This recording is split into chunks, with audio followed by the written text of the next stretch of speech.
The conscious mind is the creative mind. It's the one that has your personal identity into it. It does the real thinking.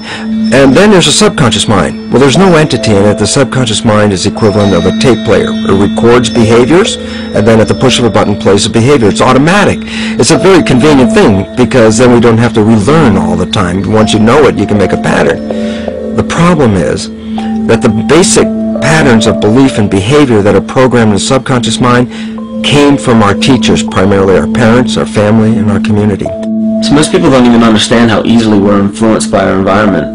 Every person that we encounter, every single situation that we're faced with, every little word that's said on television may not seem too influential to our conscious minds, but your unconscious is designed specifically to let every environmental signal influence you without your awareness. So the question is, are we leading conscious or unconscious lives? And now neuroscience has told us in the unfolding of our lives, only 5% of our life is controlled by our conscious mind, and 95% of the time controlled by the subconscious with programs from other people that were installed in there. And the problem is, it means when those programs are playing, we don't see them. And the skeptics will sit there and say, consciousness, archetypes, astrology? No. We create things with our hands, not our minds. Archetypes aren't physical. They can't influence me. But when you think of the fact that we're only conscious of this small little fraction of our behavior, what we don't realize is that entire countries, entire civilizations that think they're free and independent, but are unconsciously too afraid to be free and independent, they will beg to be governed. And if they can't do it themselves, who do you think will consciously or unconsciously take that responsibility? It usually ends up being that strong, masculine, animus archetypal figure. When we think we're in danger, we're not looking for our mother to nurture us. We want our father to protect us. And right on cue with the age of fear, this age of catastrophe, the age of this parasite, we see masculine domination. One of the primary conduits for giving our responsibility and our conscious energy away is money.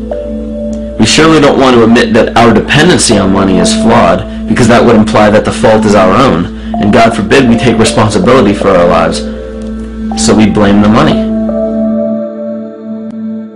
This is the cornerstone of the entire illusion being built around us by the false ego. Money is said to be the root of all evil, yet it cannot be evil because money is only a symbol. Symbols carry only the faith and spirit of the observer. This means that the symbol of paper money, yet it cannot be evil because money is only a symbol. Symbols carry only the faith and spirit of the observer.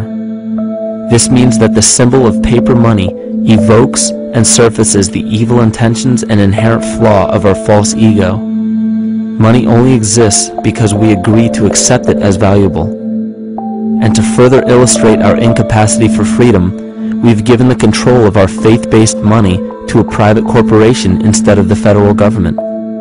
There is no law stating that we have to use Federal Reserve notes as currency. We choose to because we fear the alternative: independence.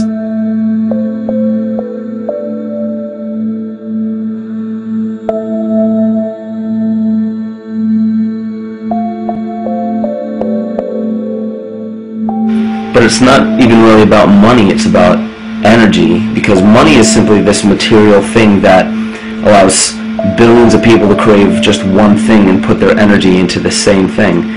It's not the plasma TV or the house or the lifestyle or the job or the significant other or the status that we're really after, because we know that we're empty. These people feel sadness and loneliness and void just like anybody else, and they either want to fill that void with materialism because they think that that'll make them feel better, or they want to sedate the void feeling with material possessions. So it all comes back to this feeling of having to put our dependency into an external source, something that we have absolutely no control over. What we're seeing right now is, with all the competition of each other destroying each other, wars, competing for material existence, raping the planet and tearing it apart to get some pieces of it to hold in your hands and say you won the game. Every one of those moves is destructive, not just of the planet, but of human civilization, because Human civilization will thrive with cooperation and will die with competition. And if you operate from these truths, then you end up with the extinction that lies before us. You see, we all have demons, so to speak. We all have inner demons in our lives, but we expect to see devilish monsters or dark apparitions when you think of a demon, kind of like what you'd see in the cinema. But our demons are really the people in our everyday lives, the people that we argue with, the people that we envy or hate, the ones we physically or emotionally harm in some way, shape, or form. And it's not because we envy or hate qualities in these specific people as much as we hate the fact that they remind us of ourselves. They reflect qualities about ourselves that we wish we had more of, or that we wish we didn't have at all. So what do? We alleviate that pain, not by fixing or fighting our own demons, but by harming the people that remind us of our demons, by harming the people that remind us of the things that we don't like about ourselves. And when we become frustrated that we're not in control of our emotions because we don't really know what's affecting our emotions, we take it out on others. We take it out on absolutely anything else that can show us or act as a catalyst for our hatred. And so we do the same thing to animals. Animals are perfect because they can't defend themselves. It's a perfect catalyst for our inner aggression, our confusion, our hatred. Just take it out on something absolutely helpless. Just imagine how unconscious a person has to be of his or her actions to torture or mutilate or brutalize any living thing.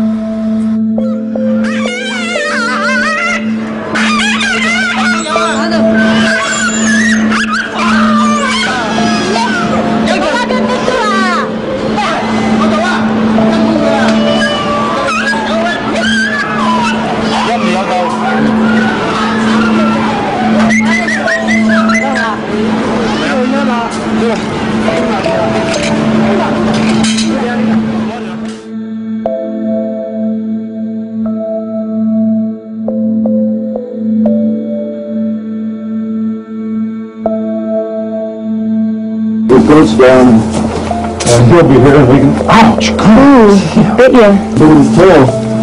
So, how many of the kids, maybe, that's a real.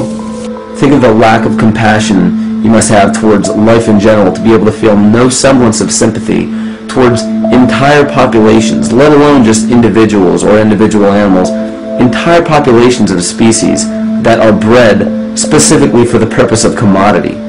But I'll tell you what's even more dangerous is not so much the people carrying out this cruelty, because that's already been established. That form of hatred and cruelty has already been established and it's already known. What I'm really worried about is the people who are against inhumanity, the people who are against animal cruelty and feel self-righteous enough to think that it's justified to inflict harm or even wish harm on these people. Because those are the people who take unconscious cruel behavior to a whole new level of conscious cruel behavior that's perfectly acceptable in their minds, because they feel that it's their job to bring other people to justice, like they're an authority figure of some sort. Those are the people who will have a much harder time figuring out why they harbor so much inner hatred and resentment. They don't seem to realize that it's just another form of the same exact hatred. So to keep from facing our inner demons consistently, what do? Well, we begin to realize, hey, wait a minute, maybe it's not alright to inflict harm on any other living thing. Then the ego has to come up with a more esoteric form of cruelty to trick us into displaying the same form of self-hatred, the same indignant attitude, but just in another way and towards another group of people. But the emptiness will always find a way back in, and people will always start to feel restless again, no matter how many times they transfer blame to yet another person or yet another group. We need chaos in our lives. We crave destruction. We beg for catastrophe. Because if we don't have these things to act as a form of exorcism or a catalyst for us, we start to notice these things in ourselves, and that's what we don't want. You see, we can deal with wars. We can deal with terrorism. We can deal with stock market collapse and economic collapse. We can deal with these things. But once we start to notice this chaos within ourselves, that's what we're really afraid of. We'll take 1,000,000 September 11ths over one moment of true insight towards our self-hate.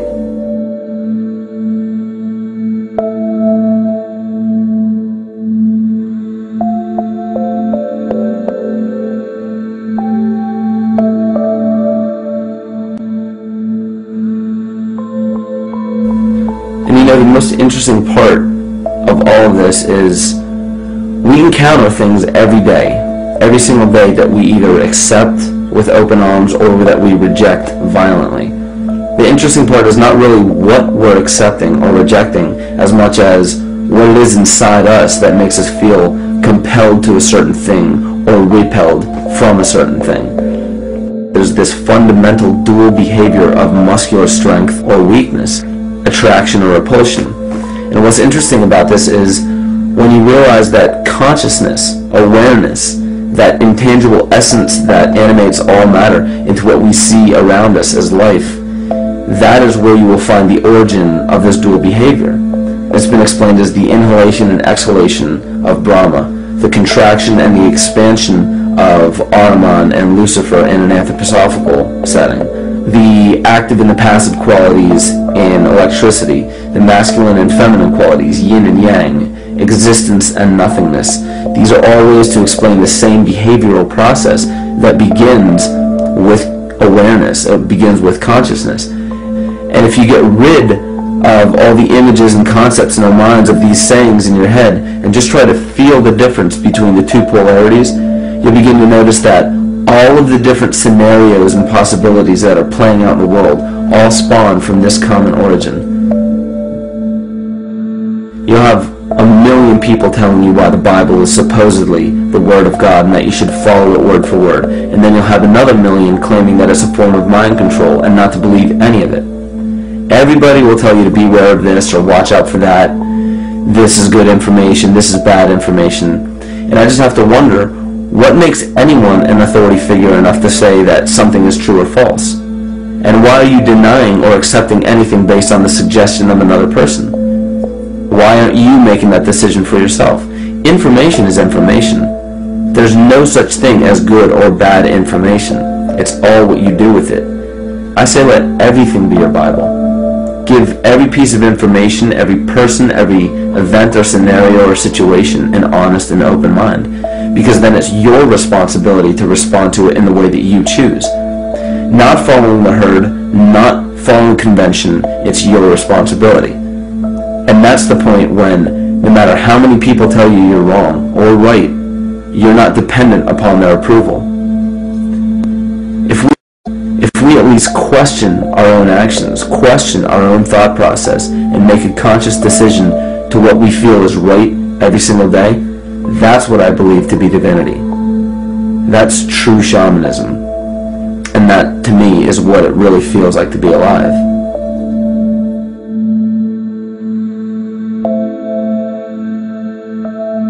In this conscious, living universe, there are no laws of nature, just habits. There is nothing external to the universe to enforce a law upon it.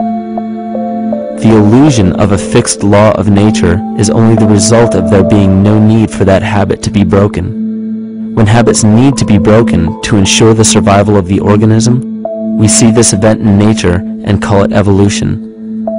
The collective mind shapes our evolution. And a great example of this is the experiment done by John Cairns in 1988. His team put lactose-intolerant cells in an environment with only lactose for food. Under a law of nature, every one of these lactose-intolerant cells would have died. But surprisingly, they all survived. Every one of them understood the problem that they were facing and replaced the defective lactase enzyme with a functioning one to utilize lactose for food.